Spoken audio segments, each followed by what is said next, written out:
Hello everyone, ప్రస్తుతం మనతోటి senior journalist Jagdev గారు ఉన్నారు. వెల్కమ్ చెప్పేద్దాం. హలో సార్, నమస్తే.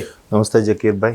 అమరావతి హైకోర్టు మళ్ళీ అంటే ఇట్లా మాట్లాడుకోవాల్సి వచ్చింది సార్. అసలు దేనివల్ల, ఎందుకంటే ఏం చెప్తారు? అమరావతి హైకోర్టు మళ్ళీ వార్తల్లోకి వచ్చింది. యాక్చువల్గా 19 తర్వాత దాన్ని కన్ఫర్మ్ హైకోర్టుగా చేశారని కూడా నేను ఎక్కడో చదివాను. బట్ 2014లో బైఫ్రికేట్ అయిన తర్వాత ఉమ్మడి రాజధానిగా హైదరాబాద్ ఉంది. దాన్ని కొన్నాళ్ళ వరకు అక్కడ పూర్తి స్థాయిలో అరేంజ్మెంట్స్ అవ్వకపోతే దాన్ని వాడుకోవచ్చు అనే సందర్భంలో కూడా కొన్నాళ్ళు నడిచాయి. అయితే ఏదైతే 14లో బైఫ్రికేట్ అయిన తర్వాత చంద్రబాబు నాయుడు గారు ఆల్మోస్ట్ ఇమ్మీడియట్గా కొన్ని సెక్రటరియట్లో కొన్ని విభాగాలు, కొన్ని బ్లాకులు కట్టారు. హైకోర్టు ఒకటి ఎస్టాబ్లిష్ చేశారు. అలాగే అసెంబ్లీ కూడా మొదటి కన్స్ట్రక్షన్ అవునప్పుడు ఆంధ్ర యూనివర్సిటీ ఇంజనీరింగ్ కాలేజీలోనో లేకపోతే యూనివర్సిటీలో ఎక్కడో ఒక పెద్ద హాల్ తీసుకుని అక్కడ కూడా నిర్వహించారు శీతాకాల సమావేశాలు అవి. సో అట్లా అంచెలంచెలుగా క్యాపిటల్ రెడీ అవుతున్న తరుణంలో 2019లో జగన్మోహన్ రెడ్డి గారు వచ్చారు. ఇప్పుడు వచ్చి ఎవడైనా క్యాపిటల్ కొనసాగిస్తాడు కదా, దాన్ని ఇది చంద్రబాబు నాయుడు పెట్టాడు తీసేయండి, ఇది చంద్రబాబు నాయుడు కట్టాడు కూలగొట్టేయండి, ఇది చంద్రబాబు నాయుడుగా తెచ్చిన కంపెనీ పంపించేయండి. ఇదే కాన్సెప్ట్, ఇంకా వేరే కాన్సెప్ట్ ఏం లేదు. పథకాలన్నీ ఇవ్వడం, ప్రజలందరికీ బాబు అన్నట్టుగా తయారు చేయడం, చంద్రబాబు పెట్టిన కంపెనీయా పంపించండి, చంద్రబాబు తెచ్చిన ప్రాజెక్టా అక్కడ కాపీయండి, పోలవరం చంద్రబాబు సగం కట్టాడా అక్కడికి అది కూల్చేయండి. ఇదే కాన్సెప్ట్లో నడిచారు.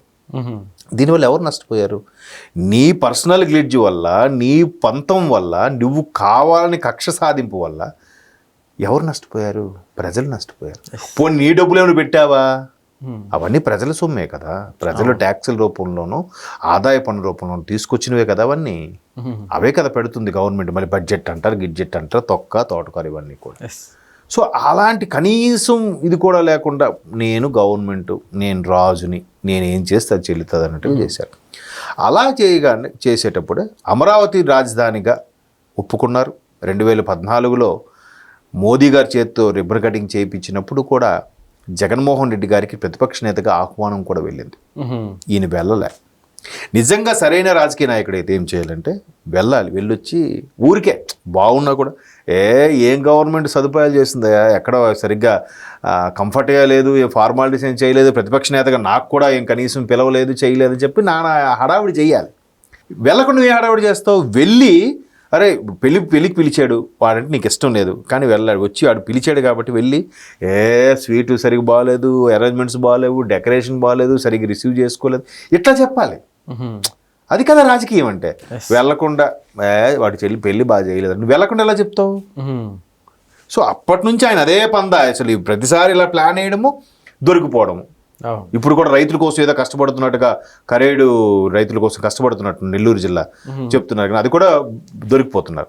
అలాగా అమరావతి అప్పుడు అసెంబ్లీలో కూడా ఒప్పుకున్నాడు ఆయన. ఎప్పుడైతే గవర్నమెంట్ వచ్చిందో ప్లేట్ మార్చాడు. ఇంకా అమరావతి క్యాపిటల్ కాదన్నాడు, 3 రాజధానులు అన్నాడు, విజయవాడ అన్నాడు, విశాఖపట్నం అన్నాడు, కర్నూలు అన్నాడు. పోనీ అదేనా విశాఖపట్నం వెళ్ళాడా? చంద్రబాబు నాయుడు గారు అసెంబ్లీ స్టార్ట్ అవ్వకముందు వైజాగ్లో సమావేశాలు పెట్టినట్టుగా ఈయన అక్కడికి వెళ్ళి సమావేశాలు పెట్టచ్చు కదా, వైజాగ్ క్యాపిటల్ అనుకున్నాడు. ఒకరోజు పెట్టలే, ఒకరోజు అక్కడికి వెళ్ళి స్టే చేయలే. ఆయన తలుచుకుంటే 2 నెల రోజులు పెద్ద ఇల్లు కట్టేసి అక్కడే స్టే చేయొచ్చు కదా. మళ్ళీ తాడేపల్లిలోనే ఉన్నాడు ఆయన జగన్మోహన్ రెడ్డి గారు. అంటే క్లియర్ కనబడుతుంది కదా, కావాలని కక్ష సాధింపుతోనే అమరావతిని ఆపేశారు. అలాగే ఆపినప్పుడు రైతులందరూ గగ్గోలు పెట్టారు. మా భూములు మాకు ఇవ్వక, అవి పంట పొలాలకి పనికి రాకుండా పోయి, క్యాపిటల్ కట్టక, మా పిల్లల భవిష్యత్తు నాశనం చేసి, మేము భూములు మీకు ఇచ్చుకొని కొంత డబ్బులతో పిల్లల భవిష్యత్తుకు ఉపయోగపడుతుంది, పిల్లలకు ఉద్యోగాలు వస్తాయి, ఆ మిగిలిన డబ్బులతో మేము ట్రాక్టర్లో బుల్డోజర్లు కొనుక్కొని నెక్స్ట్ కన్స్ట్రక్షన్కి ఉపయోగపడేలాగా జీవన విధానం సాగిద్దామంటే అది ఎక్కడికక్కడ ఆపేశారు. తిరిగి భూములు ఇవ్వలేదు, ఏమంటే కేసు రూపంలో చేశారు. అప్పటికి హైకోర్టు చాలాసార్లు మొట్టికాయలు వేసింది. ఆ మొట్టికాయలు వేసేయడంలో కీలక పాత్ర పోషించింది ఈ బుట్ట దేవానంద్ గారు. ఆయన జస్టిస్ మహానుభావుడు. సో ఆయన ఇప్పుడు న్యాయమూర్తికి కూడా వీళ్ళు కొంతమంది రాజకీయంగా ఆపాదించేస్తున్నారు కానీ ఆయన కనబడుతున్న దానికి అవును గత ప్రభుత్వం సిఆర్డిఏగా పెట్టుకొని అన్నీ చేసింది, మీరు ఎందుకు క్యాన్సిల్ చేస్తున్నారు అంటే వాయిదా ఇవ్వండి. సరే వాళ్ళు ఏదో వాళ్ళకి ఇవ్వని భూములు మీరు కేటాయించడానికి సంబంధించి వాళ్ళు ఏదో మౌనంగా ధర్నా చేస్తున్నారు. ప్రజలకి ధర్నా చేసే హక్కు ఉంది. ప్రభుత్వ ఉద్యోగులకి లేదేమో కానీ, కాకి బట్టలు వేసుకునే కొన్ని రకాల డిపార్ట్మెంట్లకి అర్హత లేదో కానీ, సామాన్య ప్రజలకి ప్రభుత్వం మీద కానీ ఎవరి మీదైనా ధర్నా చేసే హక్కు ఉంది. మౌనంగా నిరసన తెలియజేసే హక్కు ఉంది. ఆ హక్కుని కాలు రాసేలాగా మీ పోలీసులు వాళ్ళ మీద లాఠీచార్జ్ చేశారట. నిజమేనా? ఓకే. అంటే వెంటనే ప్రూఫ్స్ దొరికాయి. మళ్ళీ హైకోర్టు మొట్టికాయలు. అప్పుడు డీజీపీ ఎవరు, గౌతమ్ సవాంగ్ గారు ఉండేవారు. ఆయన ఉన్నప్పుడు డైరెక్ట్గా డీజీపీ గారే వచ్చి మాకు ఎక్స్ప్లెనేషన్ ఇవ్వాలని కూడా హైకోర్టు అడిగింది. అప్పట్లో న్యూస్లో కూడా వచ్చింది, నేను చూశాను.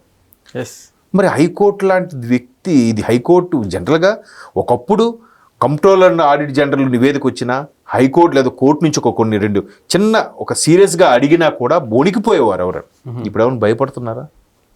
గత ప్రభుత్వంలో హైకోర్టు చాలా సందర్భాల్లో సుమారుగా 62 సార్లు ఎన్నిసార్లు దాన్ని రిజెక్ట్ చేసి ముట్టిగా వేసిందంట. అమరావతిని ఎందుకు మీరు ఇట్లా చేస్తున్నారు అన్నట్టుగా. ఇప్పుడు కోర్టు ఇది మేము తీర్పిస్తున్నాం, దీన్ని అమలుపరచండి అని అంటే అమలుపరిచేది ఎవరు? మరలా డిపార్ట్మెంట్ వాళ్ళు వచ్చి దాని దగ్గరుండి అమలుపరచాలి. డిపార్ట్మెంట్ వాళ్ళ చేతిలో పెట్టేసుకుంటే ఇంకా అమలుపరిచేది ఎవడు? రైతులు ఈ విధంగా గగ్గోలు పెట్టేవారు. మరలా హైకోర్టుకి వెళ్ళేవారు. హైకోర్టుకు జనరల్గా 4-5 బెంచ్తో ఉంటారు న్యాయమూర్తులు. అంటే అదనపు న్యాయమూర్తులకు 9 మంది ఉంటారు. తర్వాత మామూలు న్యాయమూర్తులు ఒక 30 మంది అంతమంది ఉంటారు. వీళ్ళు మళ్ళీ సెలవు మీద ఉన్నా కానీ, లేదంటే ఒకేసారి 2-3 కేసులు, ఒకేసారి ఒక 10-20 కేసులు వాదించేలాగా మెయిన్ బెంచ్ ఒకటి ఉంటుంది. మామూలు కేసులకి మధ్యంతర ఉత్తర్వులకు సంబంధించి కొంతమంది జడ్జిలు కూడా నడుస్తూ ఉంటారు. సో ఇట్లాగ ఎంతమందికి పిటిషన్ పెట్టి ప్రూఫ్స్తో సహా చూపించినా, హైకోర్టు మొట్టికాయ పెట్టినా మారే ఇది లేదు. సో ఇప్పుడు దేవానంద్ గారు గతంలో అది ఎవరు మిశ్రానా ఠాగూర్ సంథింగ్ చీఫ్ జస్టిస్గా ఉండేవారు హైకోర్టుకి, ఆంధ్రప్రదేశ్కి. ఆయన ఉన్నప్పుడు ఈయన బెంచ్లో ఒక న్యాయమూర్తిగా ఉండేవారు. సో ఈయన హయాంలోకి వచ్చేసరికి ఈయన జెన్యున్గా తీర్పు ఇచ్చేసరికి అది జీర్ణించుకోలేక మళ్ళీ ఇంకో కేసు వేయడం, మళ్ళీ ఇంకోలా చేయడం, ఏదో ఒకటి ప్రభుత్వం వాళ్ళ చేతిలో ఉంది కదండి, మసిపూసి మారేడుగా చేశారు. ఇట్లాంటి చేయడంతో నిజంగా ప్రజలు చాలా విసిగిపోయారు, ఎస్పెషల్లీ అమరావతి రైతులు. అలాంటి సందర్భంలో దేవానంద్ గారు కొన్ని రకాల తీర్పులు వీళ్ళకి ఊరటనివ్వడం ఎప్పుడైతే వివరణిచ్చాయో, 2019లో జగన్మోహన్ రెడ్డి గారి ప్రభుత్వం వచ్చిందో సుప్రీంకోర్టు కొలిజియంకు పట్టుకోనో ఏదో చేయని మొత్తానికి ఈయన మద్రాస్ హైకోర్టుకి ట్రాన్స్ఫర్ చేశారు. అఫ్ కోర్స్ మ్యాక్సిమం 2-3 ఏళ్ళు చేస్తారు. తర్వాత ఆబ్వియస్లీ వాళ్ళని మారుస్తూ ఉంటారు. ఎందుకంటే ఒకే దగ్గర కంటిన్యూస్గా చేస్తే ఏ ఒక్క వ్యక్తి మీద కానీ, ఏ ఒక్క వ్యవస్థ మీద కానీ, ఏ ఒక్క ఊరి మీద కానీ వాళ్ళకి సాఫ్ట్ కార్నర్ రాకూడదు. న్యాయమూర్తి అనేవాడికి అందరినీ ఒకేలా చూడాలనే తలంపుతో వాళ్ళు కూడా కొలిజియం అనేది ట్రాన్స్ఫర్లు చేస్తూ ఉంటుంది. సో ఆ పరంగా ఆయన ట్రాన్స్ఫర్ మద్రాస్ హైకోర్టు బెంచ్కి వెళ్ళిపోయారు. ఇప్పుడు ఆయన సీనియారిటీ ప్రకారము 2028కు 29కు రిటైర్ అయిపోతారంట. సుప్రీంకోర్టు న్యాయమూర్తి పదవి కాలం 62 సంవత్సరాలు అంతే. యాక్చువల్గా అదే హైయెస్ట్. మన దగ్గర 58 ఉండేది, తర్వాత 60 చేశారు. ఈ మహానుభావుడు జగన్మోహన్ రెడ్డి గారు రిటైర్ అయిన వాళ్ళకి డబ్బులు ఇవ్వడం కుదరక 62 చేసేసాడు దాన్ని. సో యాక్చువల్గా సుప్రీంకోర్టు జస్టిస్కి, హైకోర్టు జస్టిస్కి 62 ఏళ్ళకి ఎంతవరకు ఉంది పదవి కాలం. సో 28 రిటైర్ అయిపోతున్నారు కాబట్టి ఇది 2025 కాబట్టి మరలా దేవానంద్ గారు హైకోర్టుకి చీఫ్ జస్టిస్గా వచ్చే ఛాన్సెస్ ఉన్నాయంట. ఏదైతే గతంలో జగన్మోహన్ రెడ్డి గారి హయాంలో ఆయన దగ్గర ఉన్న తీర్పులన్నింటి కూడా 4 ముట్టికాయలు వేశారో, ఆయన ఇప్పుడు చీఫ్ జస్టిస్గా రాబోతున్నారు. సో అందుకే ఆయన మద్రాస్ హైకోర్టుకి వెళ్ళిపోతున్నప్పుడు రైతులందరూ కూడా ఆయన సన్మానం కూడా చేశారట. మీరు ఏ ప్రలోభాలకి వేటికి లొంగకుండా మీరు సరైన తీర్పులు ఇచ్చారు సార్ అన్నట్టుగా దేవానంద్ గారికి సన్మానం చేసి మరీ పంపించారు. వాళ్ళు నిజంగా ఒక్కొక్కరు అంటే కన్నీటి పర్యంతం అయిపోయారనమాట దేవానంద్ గారు వెళ్ళిపోయేసరికి రైతులందరూ కూడా.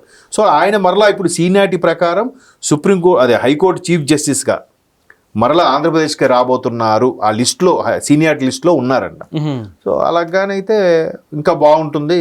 జగన్మోహన్ రెడ్డి గారి ప్రభుత్వం లేదు కాబట్టి ఇప్పుడు నిజంగా కోట ప్రభుత్వం తప్పు చేసినా, ఎవరు తప్పు చేసినా కూడా జెన్యూన్గా తీర్పిస్తారని నమ్మకం అందరిలో ఉంది. కాబట్టి గత ప్రభుత్వ కేసులన్నీ తీస్తే ఆయన ఎటువంటి తీర్పిస్తారనేది కూడా ఆసక్తిగా ఎదురు చూస్తున్నారు. Okay sir, thank you.